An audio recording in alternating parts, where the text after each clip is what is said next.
विद्यार्थियों, आप लोग तथ्य संकलन की विधियाँ एवं स्रोत जान रहे थे। आप लोगों ने जाना कि तथ्य संकलन के दो स्रोत हैं, एक प्राथमिक और द्वितीयक। प्राथमिक स्रोतों में आपने 4 विधियाँ जानी: अवलोकन, साक्षात्कार, अनुसूची और प्रश्नावली। तो हम यहाँ पहले विधि को शुरू करते हैं, अवलोकन विधि, ऑब्जर्वेशन मेथड। अवलोकन का अर्थ और यहाँ आप उनकी विशेषताएं जानेंगे। अवलोकन शब्द अंग्रेजी के ऑब्जर्वेशन का हिंदी रूपांतर है, जिसका अर्थ है देखना, निरीक्षण और अवलोकन करना। तो यहाँ अवलोकन आपको पहले बताया जा चुका है कि वैज्ञानिक दृष्टिकोण से देखना और सामान्य देखने में अंतर होता है। इसीलिए आप यहाँ अवलोकन के लिए कहोगे कार्य कारण को जानकर, यानी जो देख रहे हैं हम, पारस्परिक संबंधों को जानना, किसी घटना स्थल पर जाकर देखना या घटना स्थल को घटित होते हुए घटना को के अपने नेत्रों द्वारा निरीक्षण करना, सूक्ष्म रूप से देखना। तो यानी सूक्ष्म रूप से जब कोई शोधकर्ता किसी घटना स्थल पर जाकर या किसी घटना का प्रत्यक्ष निरीक्षण करता है तो हम उसको अवलोकन कहते हैं।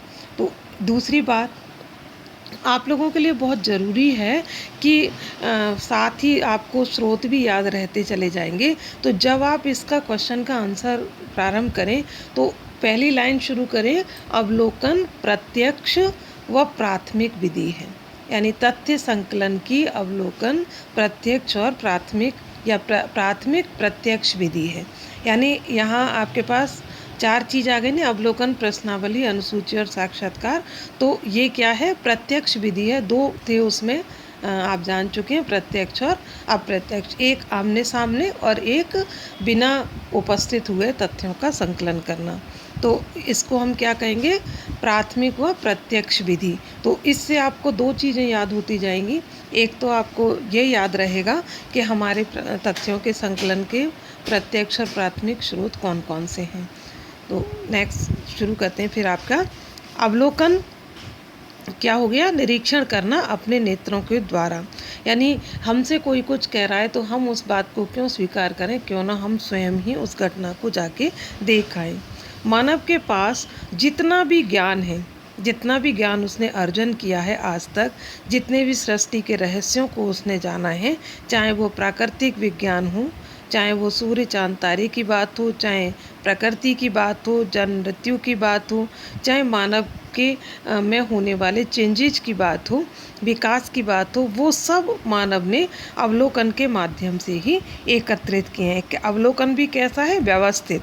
यानी वैज्ञानिक विधि में अवलोकन का व्यवस्थित होना बहुत आवश्यक है।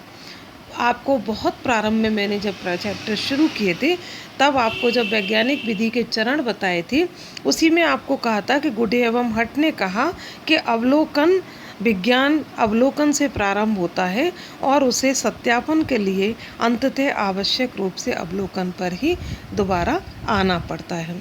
हमारे समाजशास्त्र के जनक अगस्त कॉम्टे जब समाजशास्त्र का निर्माण कर रहे थे तब उन्होंने भी ये अनुभव किया कि यदि हमें समाजशास्त्र को विज्ञान बनाना है तो अवलोकन विधि द्वारा उसकी विषय वस्तु का निर्माण होना चाहिए, तभी वो विज्ञान की श्रेणी में आएगा, जब उसका प्रत्यक्ष अवलोकन एवं वर्गीकरण संभव हो पाए। तो हमारे पास जो मानव शास्त्र है, आप जो पढ़ेंगे उसमें आपने पढ़ा सेकेंड ईयर में, तो मानव शास्त्र के अंतर्गत जितने भी अध्ययन हुए वो सब इसी अवलोकन विधि के माध्यम से किए गए हैं। तो व्यक्ति अनुसंधानकर्ता प्रत्यक्ष और प्राथमिक विधि से स्वयं जाकर, घटना स्थल पर जाकर, देखकर जो तथ्यों का संकलन करता है उसको हम अवलोकन कहते हैं। अब यहाँ एक बस सामान्य अवधारणा को जान लेते हैं। सीए मोज़र, फिर मैं रिपीट कर रही हूँ कि जब भी आप कोई परिभाषा लिखें या याद करें तो उसके आगे उनकी पुस्तक का नाम अवश्य लिख दें, जिससे आपको 2 फायदे होंगे। आपको पुस्तक का नाम भी याद हो जाएगा, आपके एक एक नंबर के क्वेश्चन भी हल होते जाएंगे। सीए मोज़र कहते हैं ठोस अर्थ में अवलोकन में कानों तथा वाणी की अपेक्षा नेत्रों के प्रयोग की स्वतंत्रता है, अर्थात सर्वाधिक प्रयोग हम अपने इसमें नेत्रों का करते हैं। पीवी यंग कहते हैं कि अवलोकन को नेत्रों द्वारा सामूहिक व्यवहार एवं जटिल सामाजिक संस्थाओं के साथ साथ संपूर्णता की रचना करने वाली पृथक इकाइयों के अध्ययन की विचार पूर्वक पद्धति के रूप में भी हम इसको प्रयुक्त कर सकते हैं। यानी नेत्रों द्वारा व्यवस्थित तथा जानबूझकर किया गया अध्ययन है। तो अवलोकन क्या हो गया? प्राथमिक तथ्यों को एकत्रित करने के लिए प्राथमिक स्रोतों के माध्यम से देखता है, सुनता है, समझता है और संबंधित सामग्रियों का